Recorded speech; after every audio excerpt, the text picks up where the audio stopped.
खुलुमबाय बड' लाइभ 24 नि स्टुडिअ आं किंगन मुसाहारि मोनसे गोनांथार रादाब लानानै फैदों। बर' थुनलाइ आफादा देग्लाय फालिगोन प्लेटिनाम जुबली।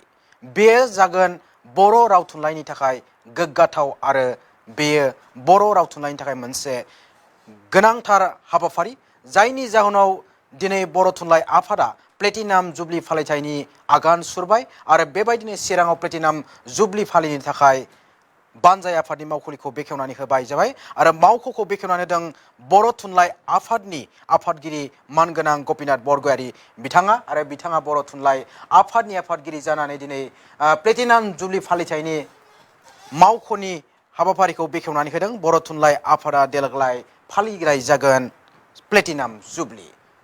बे समाव जों आबुं रादाब लानानै फैदों चिरांनिफ्राय। बर' थुनलाइ आफादा देग्लाय फालिगोन प्लेटिनाम जुबली। चिरांनि बासुगाव प्लेटिनाम जुबली फालिनो थाखाय बर' थुनलाइ आफादनि आफादगिरि मानगोनां गपिनाथ बरगयारी बिथाङा बेखेवनानै होबाय जाबाय प्लेटिनाम जुबली बानजाय आफादनि फालिथायनि बानजाय आफादनि मावख'निखौ आरो बेबायदिनो दिनै बानजाय आफादनि मावख'खौ बेखेवनानै होयो मोनसे हाबाफारिनि गेजेरजों आरो मावख'खौ बेखेवनानै होयो आफादगिरि गपिनाथ बरगयारी बिथाङा। बोहैथि बोसोर 16 नभेम्बराव बर' थुनलाइ आफादा 75 बोसोराव आगान सुरगोन आरो बेबायदिनो देग्लाय बर' थुनलाइ आफादा 75 बोसोराव आगान होनायलाय प्लेटिनाम जुबली फालिनो थाखाय बानजाय आफादनि मावख'खौ दिनै खान्थि बायदियै बेखेवनानै होयो बर' थुनलाइ आफादनि मानगोनां आफादगिरि गपिनाथ बरगयारी बिथाङा। बे जागोन बर' थुनलाइ बर' रावनि मोनसे गोग्गाथाव आरो जारिमिन जाय समाव बर' थुनलाइ आफादा फैयै फैयै दिनै 75 बोसोराव आगान होगोन आरो बेखौ लानानै देग्लाय बर' थुनलाइ आफादा फालिगोन प्लेटिनाम जुबली। 75 बोसोराव आगान होगोन बर' थुनलाइ आफादा। प्लेटिनाम जुबली फालिथाय खुंफुंनो थाखाय दिनै बानजाय आफादनि मावख'खौ बेखेवनानै होनाय जाबाय। बानजाय आफादनि मावख'खौ बेखेवनानै होयो बर' थुनलाइ आफादनि आफादगिरि मानगोनां गपिनाथ बरगयारी बिथाङा। बोहैथि बोसोरनि फैगौ 16 नभेम्बराव बर' थुनलाइनि आफादनि जोनोम सान आरो 16 नभेम्बराव बर' थुनलाइ आफादनि जोनोम साना 75 बोसोराव आगान होगोन। चिरां जिल्लानि बासुगावआव फालिनो थाखाय साखाफारा जाबाय बर' थुनलाइ आफादा आरो बेनिनो बानजाय आफादखौ बेखेवनाय जाबाय दिनै आरो बानजाय आफादनि मावख'खौ बेखेवनानै होयो बर' थुनलाइ आफादनि आफादगिरि गपिनाथ बरगयारी बिथाङा। लोगोसे बानजाय आफादनि मासिगिरि सुकुर सिं मुसाहारि बिथांमोना बे हाबाफारियाव बाहागो लानानै बेखेवनानै होयो। दिनैनि बे हाबाफारियावनो सामलायो एबा दिनैनि हाबाफारिखौ सामलायदोंमोन चिरां जिल्ला बर' थुनलाइ आफादा। बेखेवनाय हाबाफारियाव चिरां जिल्ला एबसुनि आफादगिरि दिलीप बसुमतारी, गागि थुनलाइगिरि आरो सानसुमैजिबि ओनसोलनि मेलेमजिबि बिथांमोननि बाहागो लानायाव बेखेवनानै होनाय जायो बर' थुनलाइ आफादनि प्लेटिनाम जुबली फालिथायनि बानजाय आफादनि मावख'खौ। बर' थुनलाइ आफादनि आफादगिरि मानगोनां गपिनाथ बरगयारीनि बे समाव बिबुंथि दङ आरो बिबुंथिखौ जोङो खोनासंहोनो लागोन। मानो होनोब्ला बर' थुनलाइ आफादनि बे प्लेटिनाम जुबली फालिथायखौ लानानै बिथाङा गोनां बाथ्रा फोरमायगोन। जों नोंथांमोननो फोरमायनो लागोन। थारैनो बर' राव थुनलाइनि फोथाराव बे मोनसे जारिमिन आरो गोग्गाथाव। बर' थुनलाइ आफादा 75 बोसोराव आगान होगोन। फैगौ 16 नभेम्बराव बर' थुनलाइ आफादनि जोनोम सानजों लोब्बा लाखिनानै प्लेटिनाम जुबली फालिनाय जागोन देग्लाय आरो बेबायदिनो बर' थुनलाइ आफादनि फारसेनिफ्राय प्लेटिनाम जुबली फालिनो थाखाय साखाफारा जाबाय। 75 बोसोराव आगान सुरगोन बर' थुनलाइ आफादा आरो बेबायदिनो 1952 मायथाइनि 16 नभेम्बराव जोनोम मोननाय बर' थुनलाइ आफादा प्लेटिनाम जुबली फालिनो थाखाय साखाफारा जाबाय, आबुङै साखाफारा जाबाय।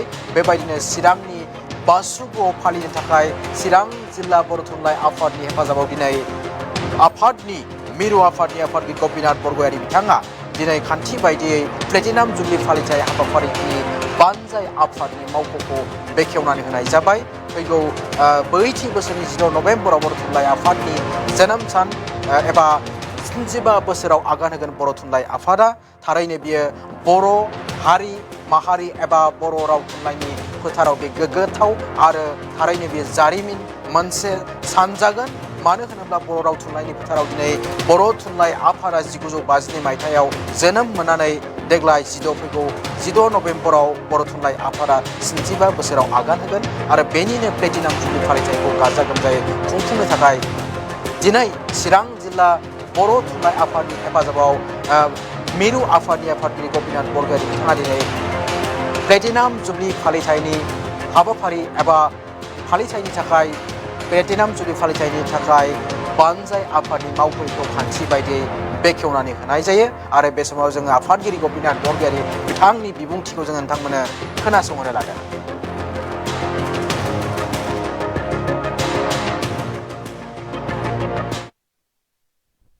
प्लेटिनाम जुबलि बर' थुनलाइ आफादनि जोनोम सान फाउन्डेसन डे फैगौ 15 आरो 16 नभेम्बराव खुंनो बासु गामियाव लाहार फाहार खालामनो आरो बानजाय आफादनि मावखुलि बेखेवनांगौ आंखौ लेंहरदों हिसाबै आङो फावआव फैनानै दिनै मावखुलिखौबो बेखेवनानै होबाय। आंखौ बेखेवहोनाय आरो लेंहरनायनि थाखाय आङो गासै बानजाय आफादनि गासिबो सोद्रोमा बिबानगिरि चिरां जिल्ला बर' थुनलाइ आफाद चिरां जिल्ला बर' फरायसा आफाद आरो मा फसंथान आफादफोर दङ बयनोबो आङो गिबि साबायखर जासिग्रोबाय। 1952 मायथाइनि 16 नभेम्बराव मानोना बर' थुनलाइ आफादनि जोनोमा बे बासुगावआव जादों बे हिसाबै बर' थुनलाइ आफादनि सनाथि मायथाइ फोरबोखौबो जोङो बासुगाव गय बारियाव खालामदों। बासुगावनि रायजो राजाया जेरैबायदि माने गोसो गोथारै मावफुंना हरदों साबायखर आरो दाबो जे बे जोंनि बर'आव मा मुं दोनो जों दाबो गरन्थ' खालामलायनो हायाखै, गरन्थ'आव फैयाखै। जोङो होनजेनदावदों जों मा हिराथि बा हिराथिजों मा महारजत जयन्ति होनबाय असमियाव प्लेटिनाम जुबलि होनबाय। दा रायजो राजाया बिनि सायाव माबाफोर बोसोन हरो नामा बेखौ दाबो आङो नैबे मिडियानि गेजेरजों बुंथिबाय। बेनिफ्राय खुंनायाथ' जोङो सरासनस्रा बेबायदि गोसो गोथारैनो जोंनि राव आरो थुनलाइ हारिमुखौ लाखिनायनि थाखाय जोङो खुंबोगासिनो दङ। गोनां समाव गोनां थांखिबो लाबोनानै खामानिफोरखौबो मावफुंबोदों। बेखौ जोङो जेबो बुंनो हाया। दा 75 बोसोर बैसो जानाय हिसाबै जोंनि राव थुनलाइ हारिमुवा दा जौगाफुनाय हायलांनाय नङा।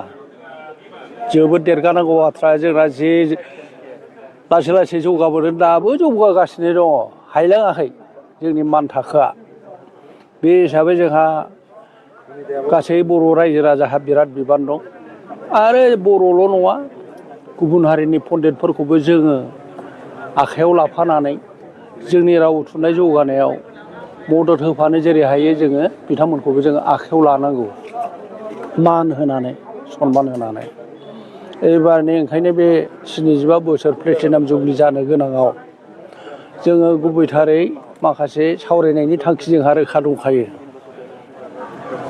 थांखिफ्रा जाहैबाय बै समाव दाजेनग्राफोरनि न'खरनि सुबुंफोरखौ जोङो मान होनाय, लोगोसे बै समनिफ्राय दासिमाव जोंनि रावा माबायदि जौगादों, बिसिबां आवथायाव गुवारदों अर सारदों आरो जोंनि थुनलाइया बिसिबां जौगादों, बिसिबां गुवाराव जोंना आवग्रिदों, हारिमुवा बिसिबां जौगादों, मा रोखोमनि मान मोनदों, बेसेबां आवग्रिदों जों मानसिफोरनि हालामाव, बेनि सायाव सावरायो। आरो फैगौ समाव जोंनि थुनलाइया माबायदि हाबाफारि लायोबा जौगालांसिनगोन आरो बेखौ दानि टेक्न'लजि मुगायाव जोंनि रावफोरखौबो बोरै सरजाबफालांहोनो हायो, बैग्यानिक बिगियानजों थाङाबा टेक्न'लजिजों गोरोबहोनो हायाबा मोनसे हारिनि राव आरो थुनलाइया गोजोर जानांगौआ बे समाव माने गोब्राब। बे बिथिंखौबो जोङो बे आयदाजों सोमोन्दो थानाय मानसिफोर, जोंनि बर'खौ मोजां मोनग्रा पन्डितफोर दङ, बिसोरखौ लेंबोगोन आरो बिसोरनि बोसोनफोरखौ जोङो खोनासंगोन लागोन।